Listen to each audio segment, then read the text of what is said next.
एक दिन हजरत मोहम्मद मुस्तफ़ा सफर पर जा रहे थे। रास्ते में उन्होंने देखा कि एक हिरनी रस्सी से बंधी हुई है। वह बेचैनी से इधर उधर देख रही थी। आप उसके पास गए और नरमी से पूछा, तुम क्यों परेशान हो? हिरनी ने अर्ज की, मुझे एक शिकारी ने पकड़कर यहाँ बांध दिया है। मेरे छोटे छोटे बच्चे जंगल में मेरा इंतजार कर रहे हैं। अगर आप मेरी रस्सी खोल दें तो मैं उन्हें दूध पिलाकर वापस आ जाऊंगी। नबी करीम ने हिरनी की बेबसी देखी तो शिकारी से फरमाया, क्या तुम इस हिरनी को कुछ देर के लिए आजाद कर सकते हो ताकि ये अपने बच्चों को दूध पिला आए? शिकारी जो कि एक यहूदी था हैरान होकर बोला, अगर ये वापस न आई तो मेरा नुकसान होगा। तभी नबी करीम ने फरमाया, अगर ये वापस न आई तो मैं तुम्हें इसकी कीमत अदा कर दूंगा। शिकारी ने उन पर भरोसा करते हुए हिरनी को आजाद कर दिया। हिरनी आजादी मिलते ही दौड़ी और जंगल में अपने बच्चों के पास पहुंची, उन्हें दूध पिलाया और कुछ देर बाद वापस आ गई। उसकी आंखों में बेबसी के आंसू थे। तभी नबी करीम ने पूछा, क्या तुम ये हिरनी मुझे बेचोगे? शिकारी का दिल पिघल गया। उसने अदब से जवाब दिया, मैं इसे आपको तोहफे में देना चाहता हूँ। नबी करीम ने मुस्कुराकर हिरनी की तरफ देखा और फरमाया, जाओ अपने बच्चों के पास, तुम आजाद हो। हिरनी ने शुक्रगुजार नजरों से नबी करीम को देखा और जंगल की तरफ दौड़ गई।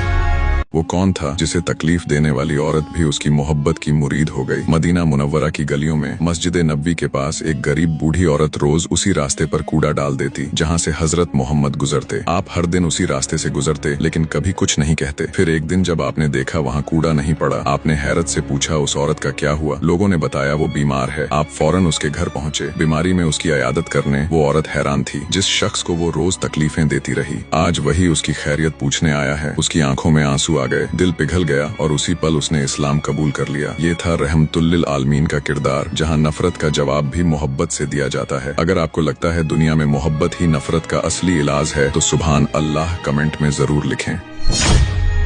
जब भूख से निढाल सहाबा ने हिरनी को पकड़ लिया तो उस हिरनी ने नबी पाक से क्या कहा, जिसे सुनते ही आपने फौरन उसे आजाद कर दिया। हजरत मोहम्मद मुस्तफ़ा कुछ सहाबा किराम के साथ सफर पर रवाना थे। भूख की शिद्दत से सहाबा किराम निढाल हो चुके थे। अचानक एक सहाबी की नजर एक हिरनी पर पड़ी। भूख से मजबूर होकर उन्होंने उसके पीछे दौड़ लगा दी और कुछ देर बाद उसे पकड़ लिया। हिरनी की आंखों में जिंदगी की इल्तिजा थी। उसी लम्हे नबी करीम वहाँ पर तशरीफ लाए। आपने हिरनी को देखा, फिर नरमी भरी आवाज में फरमाया, इस पर रहम करो, इसे छोड़ दो, इसके पेट में बच्चा है। सहाबी ने फौरन हिरनी को आजाद कर दिया। हिरनी एक झटके से उठी और जंगल की तरफ दौड़ गई। अगले दिन जब काफिला दोबारा उसी मुकाम से गुजर रहा था तो अचानक वही हिरनी दूर से दौड़ती हुई नबी करीम के पास आई और बोली, हुजूर, कल आपने मुझे जिंदगी दी, आज मैं और मेरा बच्चा आपकी खिदमत में हाजिर है। अगर आपके साथी चाहें तो हमें ज़िबाह कर सकते हैं। हिरनी की मासूमियत देखकर नबी करीम मुस्कुराए और नरमी से फरमाया, माँ का दिल वो खजाना है जिस पर नबी भी हाथ नहीं उठाते। जाओ अपने बच्चे की परवरिश करो, यही तुम्हारी इबादत है। सुभान अल्लाह। सोचिए, जो नबी एक बेजुबान जानवर के दर्द को समझते थे, वो अपनी उम्मत से कितनी मोहब्बत करते होंगे। अगर आपके दिल में भी नबी सल्लल्लाहु अलैहि वसल्लम के लिए सच्ची मोहब्बत है तो कमेंट में दिल से लिखिए, या मोहम्मद।